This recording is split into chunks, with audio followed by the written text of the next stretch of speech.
அன்பு நண்பர்களுக்கு டாக்டர் சர்வானந்தாவின் இனிய வணக்கங்கள். நீதிநெறி வெண்பா அவையின் கூற்று. கல்வி தக்கவரிடத்தில் போக்குபவை. இந்த தலைப்புல அவை பாட்டி ஒரு வெண்பா எழுதியிருக்கிறார்கள். வல்லவர்பால் கல்வி மதம் ஆணவம் போக்கும், அல்லவர்பால் கல்வி அவை ஆக்கும்.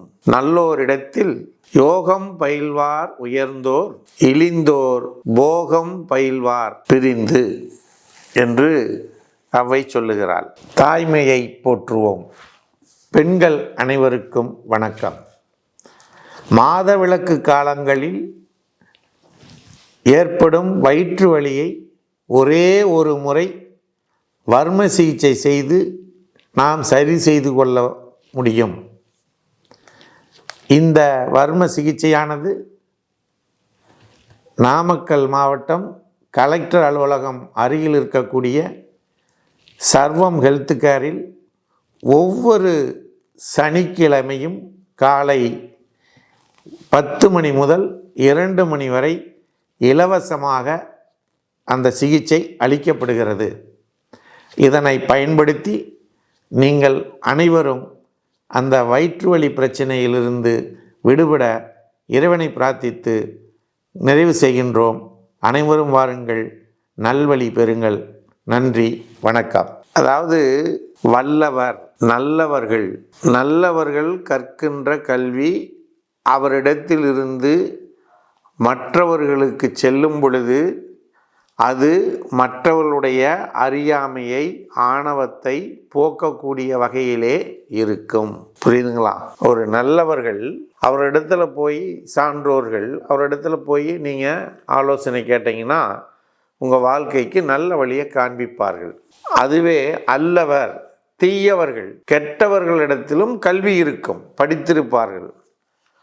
ஆனால் அவர்களிடம் போய் நீங்கள் ஆலோசனை கேட்டிங்கன்னா என்ன நடக்கும்? உங்களுடைய வாழ்க்கை தடமாறி போவதற்கான வழிகளை அவர்கள் சொல்லுவார்கள். இதுதான் அவை சொல்லுகிறார். நல்லவர்கள் கற்கின்ற கல்வி அவரிடத்தில் இருக்கின்ற வரை அடுத்தவர்களுக்கு நல்லதே நடக்கும், நல்வழியை காண்பிக்கும். தீயவர்கள் கற்கின்ற கல்வி அவர்களிடத்தில் இருக்கின்ற வரை தீய பாதையினைத்தான் காண்பிக்கும், தீயோரிடம் தீய வழி செல்வதைத்தான் காண்பிக்கும் என்று சொல்ல நல்லவர்கள் உயர்ந்தோரிடத்தில் யோகம் பயில்வார்கள், அதுவே இழிந்தோர்கள் நல்லவரிடத்தில் பயின்றாலும் கூட போகம் பயில்வார்கள். 2 பேருக்கு பிரிஞ்சிடும். ஆசிரியர் குரு ஒருத்தர் தான்.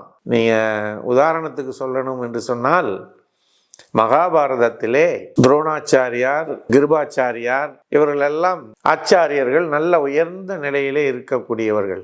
அவர்களுடைய மாணவர்கள் தான் கௌரவர்களும் பாண்டவர்களும். அப்ப யோசிச்சு பாருங்களேன், உயர்ந்தோர் கற்ற கல்வி அவர் பாண்டவர்களிடத்திலே நல்ல வழிக்கு செல்ல வைத்தது, நல்லவரோடு கிருஷ்ணரோடு இருக்க வைத்தது. இழிந்தோர் தீயவர்களுடைய வழியிலே சென்றவர்கள் கௌரவர்கள், அவர்களை யாரோடு சேர வைத்தது? சகுனியோடு சேர வைத்தது. அவர்களை அழிவுக்கு கொண்டு சென்றது, இவர்களை வாழ்வுக்கு கொண்டு சென்றது. இதுதான் உதாரணமாக எடுத்துக்கொள்ள வேண்டும். நண்பர்களே, அதே போல இன்றைக்கு நாம் இந்த கல்வி அறிவினை எப்படி பெற வேண்டும் என்பதனை உற்று நோக்க வேண்டிய காலகட்டம் வந்துவிட்டது. அரசாங்கம் சொல்லக்கூடிய கல்வி நிலைதான் சிறந்ததா, அல்லது அதிலே மாற்றங்களை கொண்டு வந்து மக்களுடைய வாழ்வாதாரத்திற்கு ஏற்ற வகையிலே அவர்களை நல்வழிப்படுத்தக்கூடிய கல்வி சிறந்ததா என்பதையெல்லாம் கேள்விக்குறியாக இந்த இடத்திலே இந்த வெண்பா நமக்கு சொல்லுகிறது என்பதனை கூறி வாய்ப்பளித்த சர்வம் யூடியூப் சேனலுக்கு நன்றி கூறி விடைபெறுகிறோம். நன்றி, வணக்கம்.